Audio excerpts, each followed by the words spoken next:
नमस्कार मंडळी, कसे आहात सगळे? नागपूरकर रोशनीच्या या नवीन ब्लॉगमध्ये तुम्हा सर्वांचं स्वागत आहे. आज आपण आहोत गॉड्स ऑन कंट्री म्हणजेच आपल्या सुंदर केरळमध्ये. पण आज आपण फक्त समुद्रकिनारे किंवा बॅकवॉटर्स बघणार नाही आहोत, तर आज आपण निघालो आहोत एका रोमांचक सफारीवर. केरळच्या या घनदाट जंगलात काय काय दडलंय हे पाहण्यासाठी मी खूप उत्सुक आहे.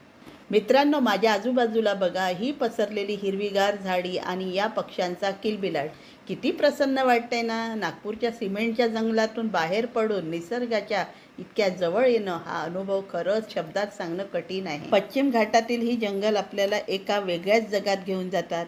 इथला प्रत्येक वळण, प्रत्येक झाड काहीतरी नवीन सांगत असल्यासारखं वाटतंय. आता आपण बोटमधून जंगलाच्या आत शिरतोय.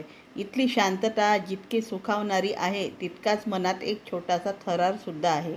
नशीब चांगलं असेल तर आपल्याला इथे हत्तींचे कळप, सांबर आणि कदाचित रानगवेसुद्धा पाहायला मिळतील.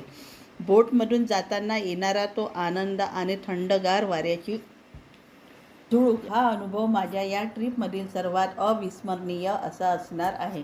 तुम्हाला हा परिसर कसा वाटतोय कमेंट्समध्ये मला नक्की सांगा.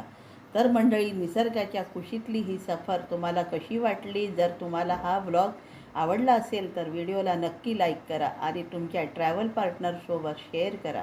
आपल्या चॅनलला अजूनही सबस्क्राईब केलं नसेल तर लगेच करा. भेटूया लवकरच कन्याकुमारीच्या पुढच्या भागात. तोपर्यंत निसर्गाचा आनंद घेत राहा आणि काळजी घ्या. धन्यवाद.